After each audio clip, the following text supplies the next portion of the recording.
we're about there at that breaking point. We should be in the general area that will determine whether or not Doron ends up living. Or I guess Doron. To see if the series is going to survive the axe and continue on and have a longevity in Shonen Jump.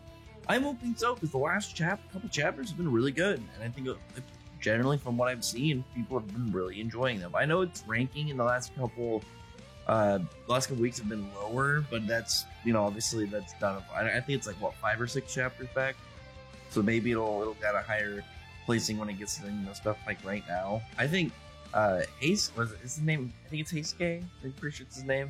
He did really good this chapter. I thought he was really cool. I am hoping, because if the series does continue from here, I would hope that Hide is not dead, because so far he's like the most intriguing villain that we have. It's this very powerful, kind of funny bad guy. I think he's still been really cool. But the chapter was pretty much just on Hasty. We didn't really see anything to follow up with Dora and all of them. I mean, that seems like they pretty much won. Who knows? Maybe that'll be like a twist to see that they haven't defeated him.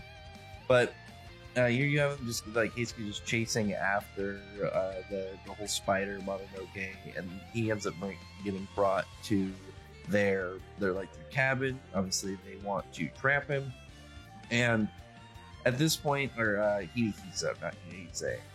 they're kind of doing their thing and just getting ready to attack and do their whole combo thing. And they're saying like, okay, here's a problem.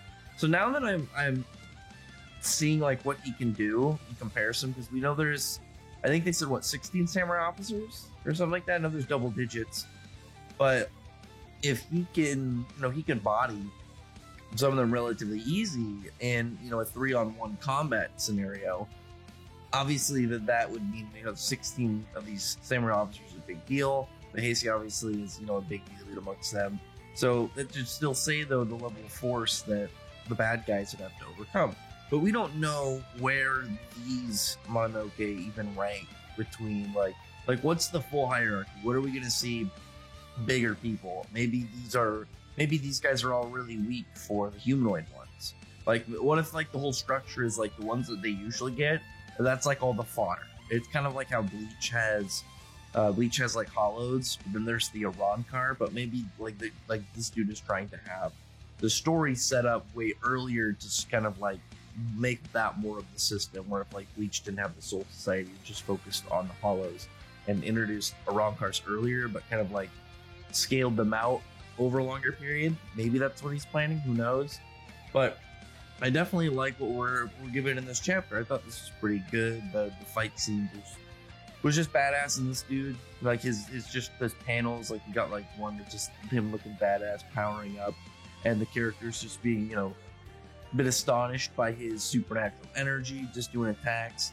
He like destroys that one girl like pretty quick. She just does like an attack where she lures him over, gets him like a sticky trap, and then she kind of moves out of his melee range and then shoots a bunch of piercing threads at him. He just kind of gets out of there, dodges, and immediately goes on like a counterattack, shoots her right out of the roof, and like destroys her entire lower body.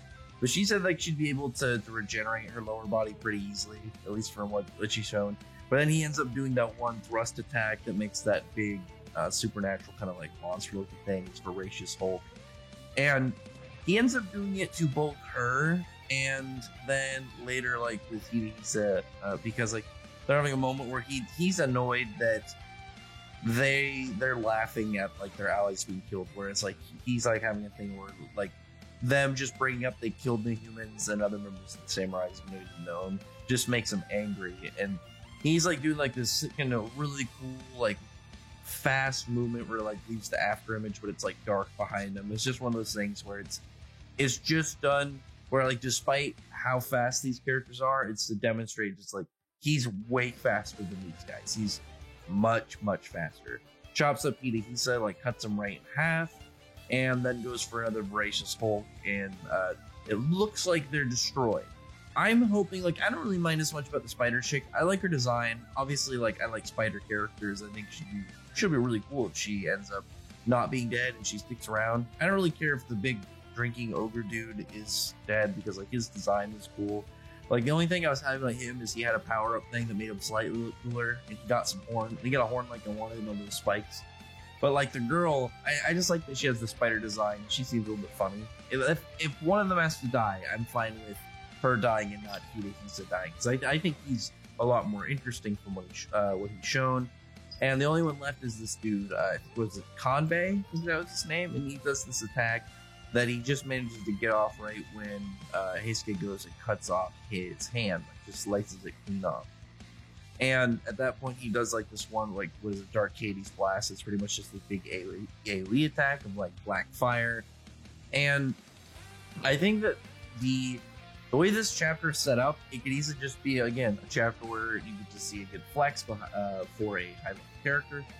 I don't remember, did they say that he was the top of the samurai officers, or he's just highly ranked? I have to go back and read some stuff. I've just been a little hesitant because when it comes to newer series, it's just a little bit shakier, because we have to get the series to a point to say like if it's going to be axed or not. Is all this like these last reviews and like talking about stuff, is it just going to kind of go away and just be pretty much pointless? Because that always bothers me the most. It's like when you end up getting like a newer series that you actually find interesting and has a lot of potential, that unfortunately doesn't make it. And I like Doron so far. I think it's been pretty cool. I like the plot, I like the characters, I like the art style and the dynamics of the series. So if it ends up surviving, I'll be pretty stoked. But for right now, I think that it's done a pretty good job at establishing the threat of the bad guys, showing off some cool characters. I'd say though that I'm hoping that if I don't want Hidehisa to die, that's just something right out there. I really hope this character doesn't die already. But if he is dead, I really hope that they would immediately introduce some of the bigger people. Like, say if Kanbei goes back to whoever his boss is, and it says like, oh, this is X character, one of the whatever 8 Mononoke bosses or whatever. It's like one of the strongest Mononoke, one of the 8 strongest Mononoke or something in their world, or whatnot. Or maybe like he can start even lower, and it's just like essentially like it comparative to like a king of a certain area, some high-ranking one, like he just rules his own. He's not even like some big top 10 character. I don't know. Either way, like it's in an area that like the series could go really fast from here, where it could get axed, or it could just naturally start flowing and start continuing on, where we can start getting this more story arcs and stuff. So that's kind of like where my spot is with the series right now. That and Ayashimon are both kind of like in that row. So I think Ayashimon is doing a little bit better, because it already has like the first volume sales looking alright. I like Doron more, but we'll see. Like if Doron gets axed and Ayashimon is still going, I'll probably just kind of go back to doing that one. This is like I wanted to trim down one for right now, because I wasn't too sure which one was gonna live, and I was gonna obviously pick what I'm hoping more on out of the two, but we'll see. I could be wrong. Ayashimon could be the living one, and Doron could get axed. But I do hope that, I prefer both of them, but I'm hoping Doron lives, because I like the story, I like the characters, and everything so far set up, and I'm intrigued to see what comes next. So other than that, comment below. Thumbs up the video for a like, but subscribe button, check out my other videos. It's been Matt from Showing Thirst. Thank you for listening. Bye.